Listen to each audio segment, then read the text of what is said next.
कपटी से।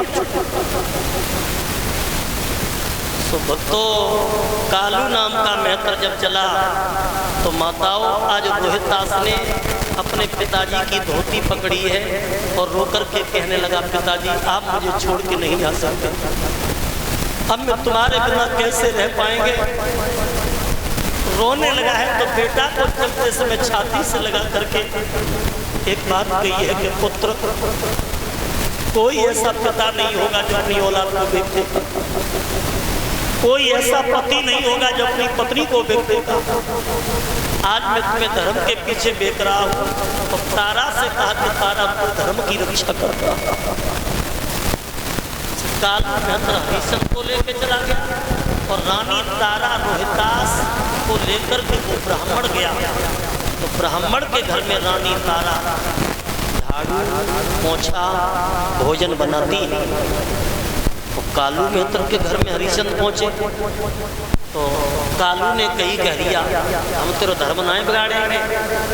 एक नया कोरा घड़ा ला के दे दिया तो कहा कि आज से तेरा यही काम है कि घड़ा को भर के लाना है। रोटी के लिए बताया कि देख हम मेहतर है, तेरा धर्म तो नहीं बिगाड़ेंगे, दुकान से जाओ दाल आटा लेके आओ, पैसे हम दे देंगे, तो अपने हाथ से ही भोजन बनाओ और खाओ।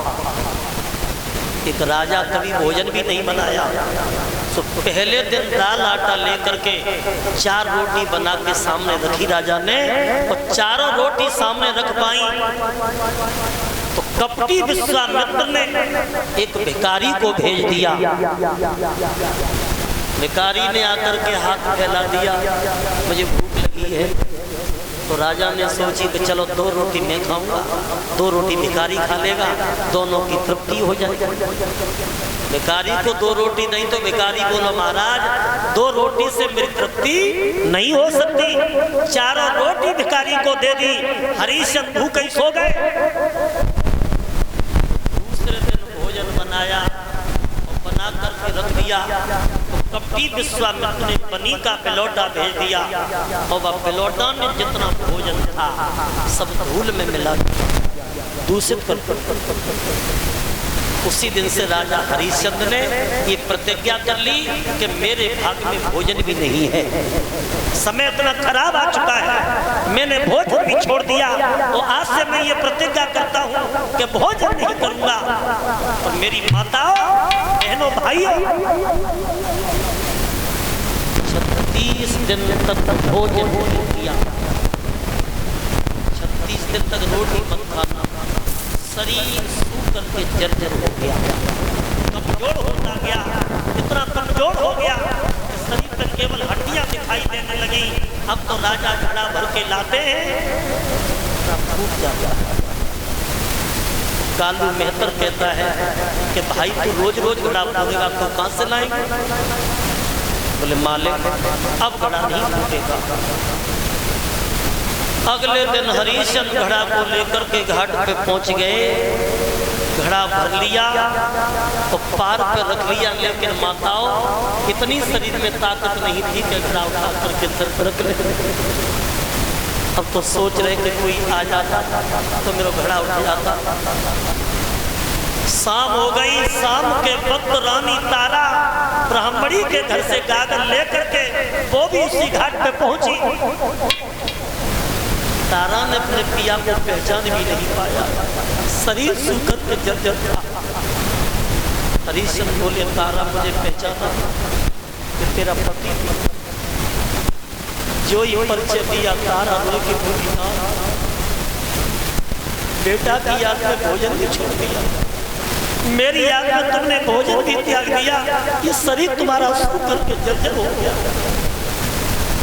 हरिश्चंद्र की आंखों में आंसू आ गए। मैं काफी देर का खड़ा हूँ, कोई मुझे सहारा देने वाला नहीं था। मैंने तुझे देखा तो समझ गया कि मेरी पत्नी है, और पत्नी तो अब खड़ा उठवा देगी।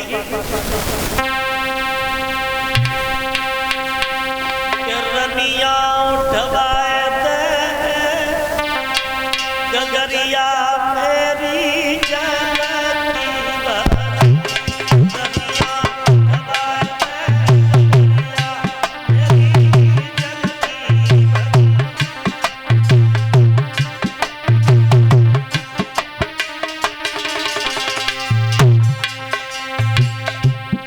रनिया उठवाए दे गगरिया मेरी झलकी भरी रनिया उठवाए दे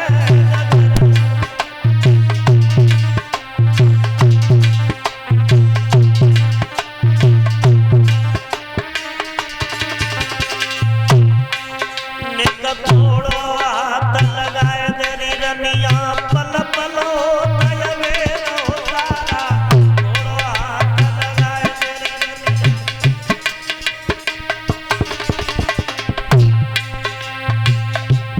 साथ परे कीने कलवाए दे तारा झलकी भरी साथ परे कीने कलवाए दे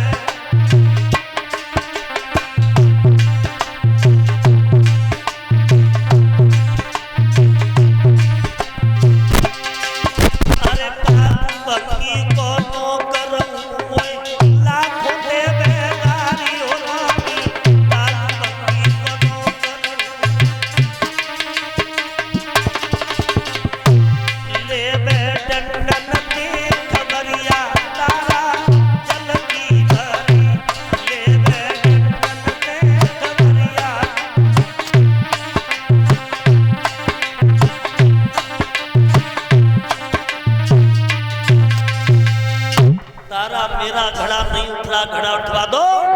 तो तारा कहने लगी नाथ तुम्हारे हाथ में जो घड़ा है मेहतर का, तो हमारे हाथ में जो घड़ा है ब्राह्मण का, मैं घड़ा तो नहीं उठवा सकती लेकिन एक अकल बता सकती हूँ कि गहरे में घुस जाओ तो घड़ा उठ जाएगा, तने का सहारो पानी को लगे। आप गहरे जल में घुस जाओ तो घड़ा उठ जाएगा। माताओं हरिचंद की आंखों से आंसू चलते रहे लेकिन सात परे की त्रिया छोड़ करके चली गए। हरिचंद समझ गए कि जब सात परे की त्रिया ने साथ नहीं दिया तो कोई साथ नहीं दे सकता।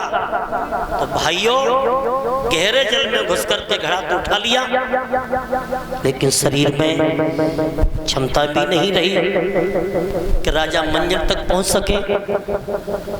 तो भक्तों घड़ा को उठा करके चले हैं कालू के गेट में घुसे, प्रवेश किया। ऐसा झटका लगा कि राजा कहीं घड़ा फूट गया।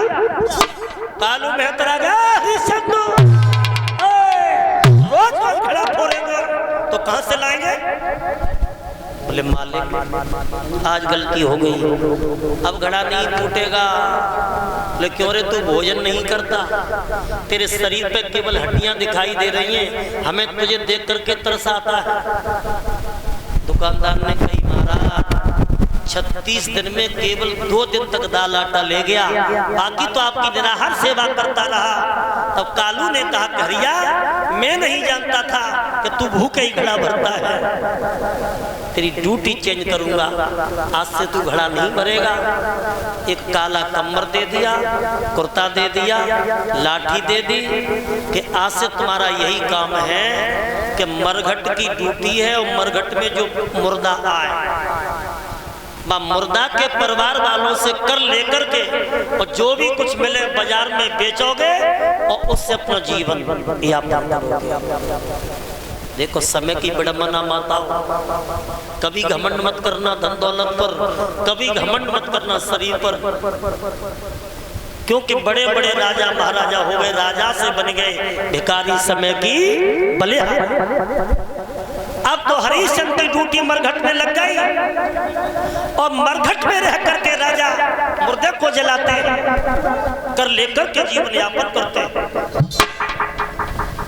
उधर ब्राह्मणी जो थी ना उसके घर में रानी तारा झाड़ू पोछा करती थी। तो एक दिन रानी तारा से ब्राह्मणी ने कहा कि तारा आज एकादशी का व्रत है, मेरे बेटा रोहितास को बुलवाओ। रोहितास को बुलवा करके ब्राह्मणी ने कहा कि बेटा आज एकादशी का व्रत है, ठाकुर जी की पूजा होनी है और तुम चले जाओ। सो भक्तो रानी तारा ने उसी समय छपरिया लाके दी और एक बात कही है लाला, अरे बेटा मेरे पागल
बताओ आज मैया ने छपरिया दई लाला बगिया से फूल तोड़ के ले आओ, ब्राह्मणी के घर में ठाकुर जी की पूजा है। सो बेटा को क्या पता था, छपरिया लेकर के बेटा चला। और कब की विश्वामित्र को मालूम पड़ गया कि आज 5 वर्ष का बेटा, वो 11 वर्ष का पुत्र रोहितास अकेला जा रहा है बाग में, अकेला जा रहा है। भक्तों मंत्र पढ़ करके जल छोड़ा, नाग देवता को तैयार किया। तो कहा कि नाग देवता आप बाग में जाओ और बाग में जाकर के छिप करके बैठ जाओ, एक सुंदर बालक आएगा और वो जिंदा लौट के नहीं जा पाए। देखो कितनी कठिन परीक्षा की थी विश्वामित्र ने। वो नाग भेजा और नाग जाकर के रोस में छिप करके बैठ गया। और बेटा रोहितास 11 वर्ष की उम्र थी, छोटा था। बगिया में पहुंचा है, फूल तोड़ता जाता है, छपरिया में रखता जाता है, आगे बढ़ता जाता है। एक रोस में नाग बैठा था और जैसे ही हाथ बढ़ा के बेटा ने फूल तोड़ना चाहा, भक्तों बा नाग ने बेटा को एकदम उंगली में डस लिया। और इतना जहरीला नाग था कि डसते ही डसते बेटा के मुंह से झाग निकल गया, आंखों से अंधा हो गया। और रोहितास चिल्लाने लगा, माँ मुझे बचाओ, माँ बचाओ माँ। मुंह से जैसे झाग निकलो और मैया मैया कह के बेटा जमीन पर गिर गया। अब सोचने लगा, हे ईश्वर अब मेरी मैया मुझे नहीं मिलेगी, अब मेरे प्राण जा रहे हैं। पड़ते जेठ की धूप मुसीबत मैया ने झेली।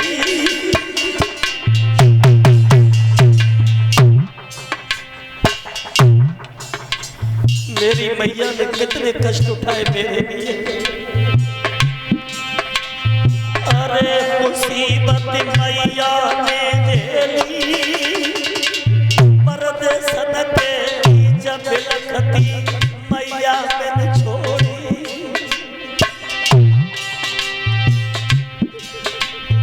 अरे मात मेरी मोते जागोगी रे, मेरे सब तन चढ़ेगा चेहर मात मोई अब नहीं चैन पर। मैया आंखों से अंधा हो गया, मैया तेरा बेटा तुझे नहीं मिलेगा, अब मेरे प्राण जा रहे हैं माँ।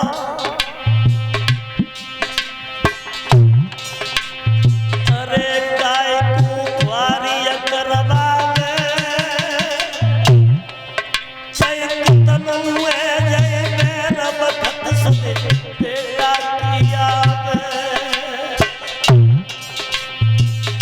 मैया मैया मुझे बचा ले माँ, मेरे प्राण जा रहे हैं, मेरे शरीर में चारों तरफ जहर हो चुका है।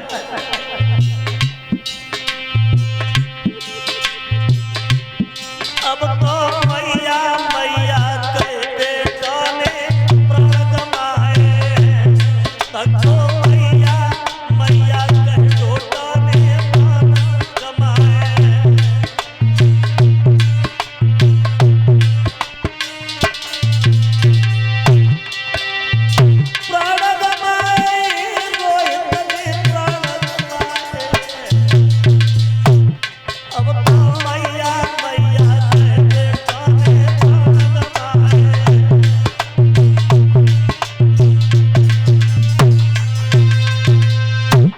मैया मैया कह के बेटा ने उसी बाग में माताओं जैसे प्राण छोड़े। सोई कपटी विश्वामित्र ने जाकर के काशी में आवाज लगा दी कि काशी के लोगों का मैया को बड़ा सुंदर बेटा है, बड़ा सुंदर बच्चा है, वह मैया ने अकेलो बाग में भेजो है, वह बच्चा को काले नाग ने डस लो, वो माँ अपने पुत्र को देखे जिंदा है। मैया मैया चिल्ला रहा है। माता काऊ को बेटा ना गो तो बेचारी तारा का ही पुत्र गया था। तारा के कानों में आवाज पहुंची कि मेरा बेटा, बाग में नाग ने डस लिया। सो तारा एकदम पछाड़ खाते गिर गई, हाथों की चुनिया टूट गई। ब्राह्मणी से कहती है कि हे माँ, मैंने ये सुना है कि मेरा बेटा बाग में तुमने फूल लेने के लिए भेजा था, मेरे पुत्र को नाग ने डस लिया। अपने बेटा को देख आओ। जवाब दिया, अच्छी आई बच्चे वाली, और काऊ के बच्चा ना है, तेरो ही बच्चा है। अरे पहले घर की सफाई कर, भोजन बना, ठाकुर जी का भोग लगा, तब तो अपने बेटा को देखने जाता। जब माँ के पुत्र की लाश पड़ी हो, मैया झाड़ू लगा सकती है क्या? भोजन बना सकती है? भोजन तो बना रही है लेकिन आंसू टपक रहे हैं, सो भोजन बेकार होता जाता है। तो ब्राह्मणी कहती है, रो क्यों रही है, दोबारा भोजन बना। पराधीन सपनु सुख ना, पराधीन थी वो, पराधीन थी वो माँ। तारा तड़प रही थी बेटा के लिए, लेकिन ब्राह्मणी कह रही है कि मैंने तुझे खरीदा है। ठाकुर जी का भोग लगाती जा रही है, ठाकुर जी मेरा पुत्र मुझे मिल जाए। मैया आगे बढ़ी, ब्राह्मणी ने आज्ञा दे दी कि जल्दी लौट के आना, देर न हो जाए। सो भक्तों देखो, माँ माँ होती है, माँ की ममता कुछ और होती है। सब बेचारी बेटा के लिए नंगे पैर ही भाई दी, नंगे पैर डाहन की तरह बाग बिखेरे हुए मैया जा रही है। और बाग में पहुंच करके आवाज लगाने लगी, बेटा रोहित, अरे रोहितदास लाला तू कहाँ है? अरे बेटा रोहितदास तू कहाँ पर है? मेरी माताओं, बेटा हो तब तो आवाज दे। बेटा की लाश पड़ी थी, और जैसे ही तारा आगे बढ़ी तो पुत्र की लाश पड़ी है।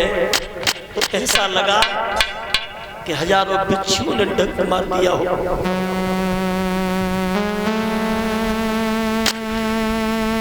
रोने लगी लाल, क्या हो गया मेरे बेटा रोहितदास? अब तेरे पिता भी नहीं है, तेरी लाश को कहाँ ले जाओ? आधी साड़ी फाड़ के मैया ने कफन में ढक उड़ा लिया, और कफन उड़ा के मैया फपक फपक के बेटा की लाश कर रोई है।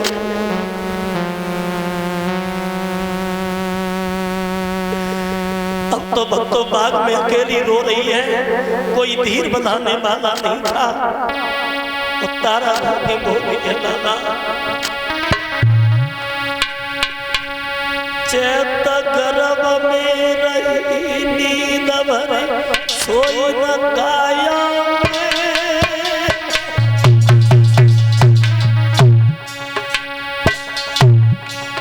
मैंने पाल किया पर वृक्ष बैठने आई छाया। मैया पिता सोचते हैं कि बच्चे बड़े होंगे तो बुढ़ापे में सहारा बनेगा। प्रभु तुमने मेरा बेटा छीन लिया। अरे चलो गो खिया को तारो, मैं कैसे नीरज धरूं मेरा उमरिया को मारो।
के अपने बेटा को कफनोड़ा लिया। सो बाग के माली ने आकर के कहा कि बहन इसकी लाश फट जाएगी, इसकी लाश को ले जाओ।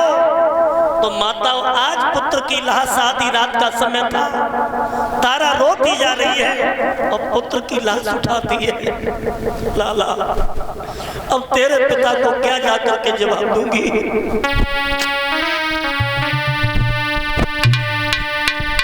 कि मेरी मुट्ठी